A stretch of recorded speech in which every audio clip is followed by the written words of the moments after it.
It's time for Fibber McGee and Molly.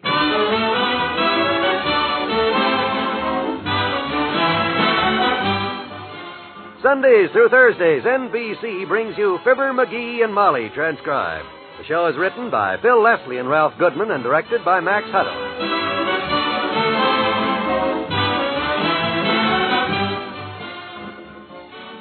Tonight's story will get underway in just a minute. But first, we'd like you to listen to this. Heavenly days, McGee. Look at you. Where have you been? Giving the car a little checkup. It's something everyone ought to do once in a while. On their hands and knees? Well, either that or you lift your car up with one hand and check it with the other. Now, McGee, you're just trying to be funny.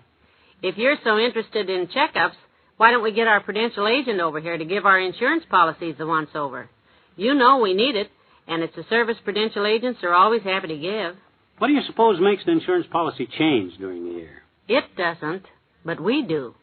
In a year's time, lots of changes take place in a family.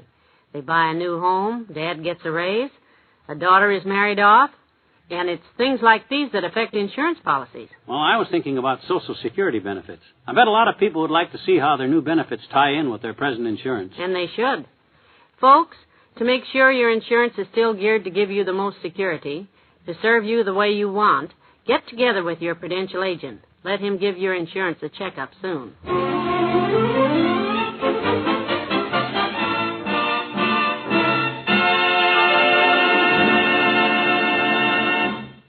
In a recent impartial survey, 4 out of 5 doctors agreed that Mr. McGee's blood pressure would be lower if he didn't read the daily newspapers. But here he is, reading the paper and muttering. Damn-ratted congressman. Of all the stupid. If that ain't the dirt... Hey, Molly, where are you? In here, dearie, in the kitchen. Oh. I'm making a cake for the Ladies' Club bake sale tomorrow. Have you seen this? Would you plug that mixer in for me, sweetheart, please? Oh. There you are. Thanks. You can lick the pan. You see this article about Congress in today's paper? No, but please don't read it to me now. There's a new bill coming I'm up. awful busy, dearie. Boy, them guys sure got a nerve. If I don't get this cake ready today, there won't be any pan to lick. Just listen to this. Just listen to what they're trying to shove through while us American citizens are looking the other way. I hate to do this to him, but it looks like the only way. All right, read it, dearie. I'm listening. It says a small group of congressmen is quietly rallying support to push through a new bill. That if this new bill is pushed through, intended to drastically curb bill spending, it will be to the effect of an investment of more than $1 billion per year per capita all the way down the line. And the opponents claim that our American youth, if any Congress is expected to act quickly, and estimate its important effect on the current and future welfare of the youth of our nation. Now, how do you like that? For goodness sake. Yeah, that's how I feel about it, too.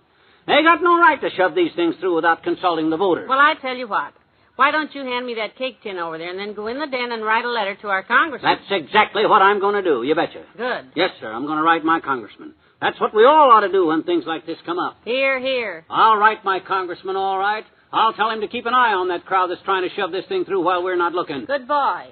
It's a lucky thing for the uninformed crowd that they got wide-awake, alert-type guys like I'm one of the type guys looking out for what's going on in this here country. I'll write my congressman a letter. Oh, I don't know what that was all about, but if he'll just keep busy in the den till I get this cake in the oven. Let me see, I better give it one more mix.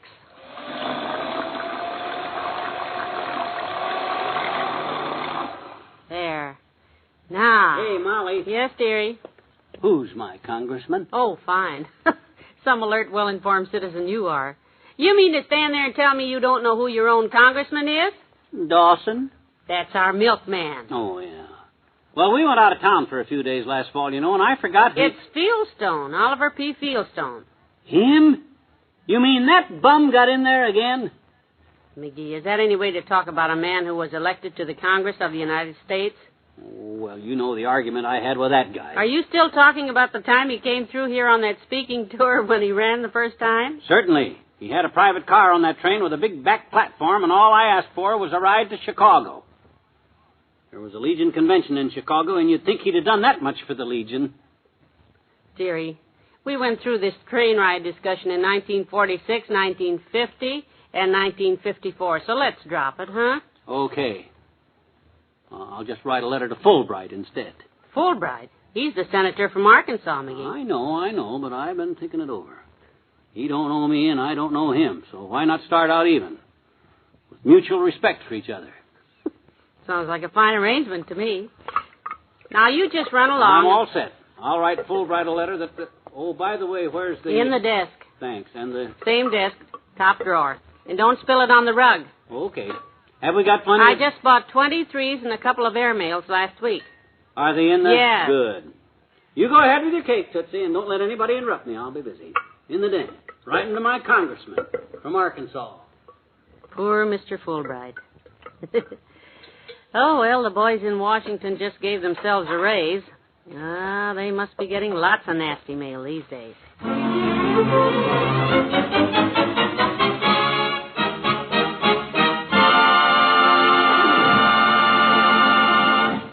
There's more fun with the McGee's shortly.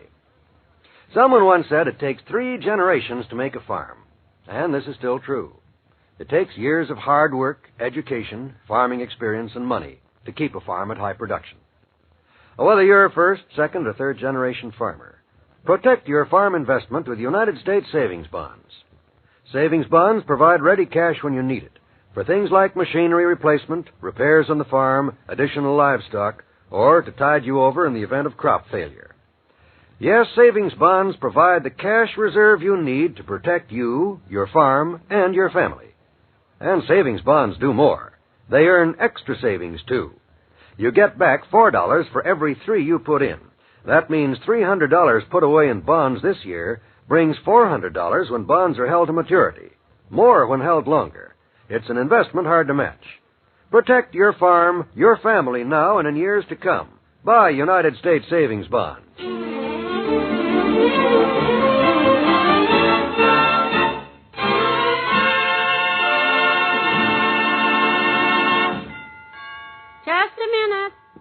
Hope that isn't Mabel to pick up the cake because the icing isn't hard yet. Oh, hello, Dr. Gamble. Good afternoon, my dear. Where's your little millstone? Napping? After a hard morning of reading the funnies? Oh, no, Doctor. Himself is in the den working on a very serious, very citizen-like project right now.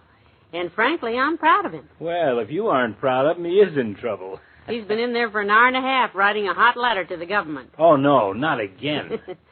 Oh, now, there you go. That's something we all do to that lad, Doctor. I know I do it, too. You know, we don't give him enough credit. Whenever he starts to do anything, we all jump to conclusions about it. Well, if I jump to conclusions, my dear, you know who I learned it from. That boy blows his lid faster than a can of wet carbide. Well, you'll blow yours when you read this bill some congressmen are going to try to put through. I was making a cake when McGee read it to me, and I didn't hear a word he was saying, but I just read it myself a while ago, and, well, here. Look at this. And let's see it. Right there. Uh-huh.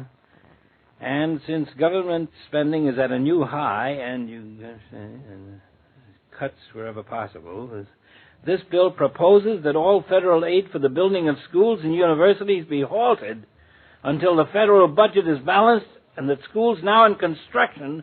What? Isn't that outrageous? Well, of all the stupid ideas. Quit building schools, huh? I heard McGee read something about the youth of the nation, but my cake mixer was on and I didn't hear the rest of it. Cutting expenses by curtailing education. Yeah. That's a fine way to balance a budget. Why don't they plug up some of those leaks in that pork barrel instead? Right. Or just make everything out in duplicate instead of quadruplicate. That'd probably save enough in paper alone to build a university a week. That's probably what McGee is telling them in his letter right now. Well, by George, I'm with him this time. What linthead dreamed up this bill anyhow? Oh, some fellow by the name of Dillfogle. Congressman Dillfogle from... You think McGee would mind if I barged in there? I got a few comments I'd like to add to the bottom of that letter, and You go home and write to your own congressman, Fatso. Oh, hiya, Sonny. Did you finish your letter? You betcha. I singed the ears off of them guys. That's what I singed the ears off of. Good for you. No kidding. You better write a letter, Docky. Every letter's going to count this time, boy. I'll do it. Don't you worry. Of all the stupid, ridiculous... Oh, and just so our insults won't conflict, let me read you what I told him, huh? Swell. Go ahead. I've been anxious to hear it, sweetheart. Well, okay. Sit down. Incidentally, instead of just writing to one senator, I'm going to address this letter to all congressmen in Washington, D.C. All congressmen? Yep. That way they can pass the letter around in the Senate and give them all a chance to hear from me.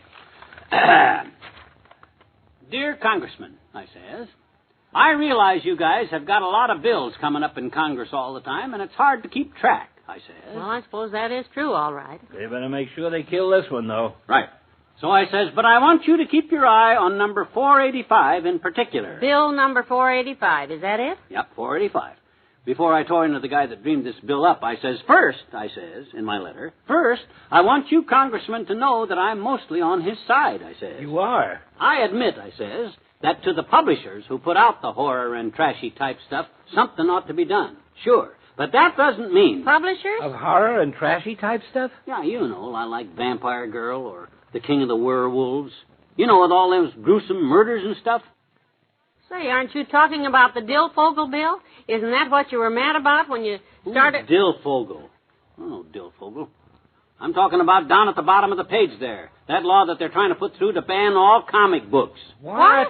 And I agree, I says, that them trashy horror stories ought to be stopped. They're bad for the youth of our nation. And not only that, but they keep me awake at nights, I May say. I have my hat, Molly, please? However, I says... Here you are, Doctor. What I'm trying to protect, Mr. Congressman, is the good type comic books, I says. Shall I show you to the door? Because... No, I'll find my way out, Obie. Even though some are bad, that don't mean they're all bad, I says. Goodbye, So Doctor. Goodbye, my dear.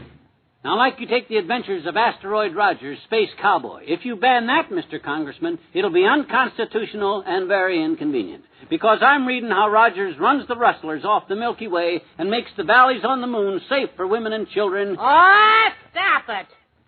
Huh? I'm going upstairs and lie down a while. My head aches. Poor kid. He's been working too hard. Well, I might as well go out and lick the cake pan before I mail this letter. Congress won't get it for a couple of days anyhow.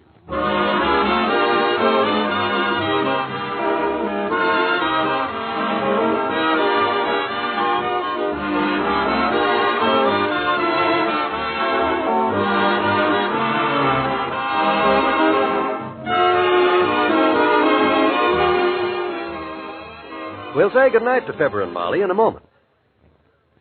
One way to beat early morning drag is to tune to NBC Radio for the best in weekday listening. When you listen to Dr. Norman Vincent Peale, author of the phenomenal bestseller, The Power of Positive Thinking, you'll join with countless others to hear his stimulating, informative talks. Dr. Peale answers questions sent to him by you, the listeners. These are questions about real and human problems important to all of us. You'll find something valuable in every answer. So listen tomorrow to Dr. Norman Vincent Peale on NBC Radio. Other morning highlights include Strike It Rich, the show with a heart that's emceed by genial Warren Hull, and that jet-paced funny quiz show, The Phrase That Pays with Ted Brown. And to take away afternoon fatigue, you're invited to visit with your old friends Just Plain Bill, Stella Dallas, and young Widder Brown. For the best in weekday listening, morning and afternoon, tune to NBC Radio.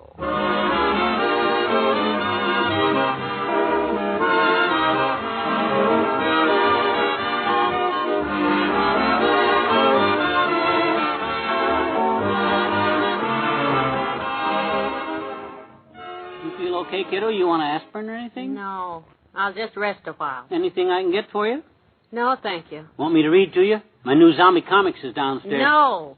I'll rest. Oh, okay. Good night. Good night, all.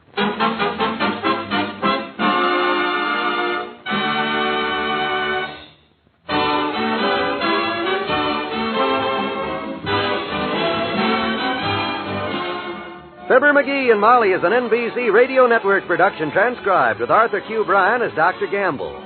Well, tomorrow, Molly is called for jury duty, and her ever-loving spouse undertakes to brief her on court procedure.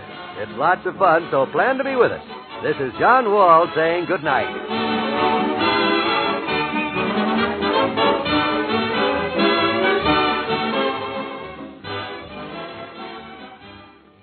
Join the Great Gildersleeve for more fun in Summerfield tonight on the NBC Radio Network.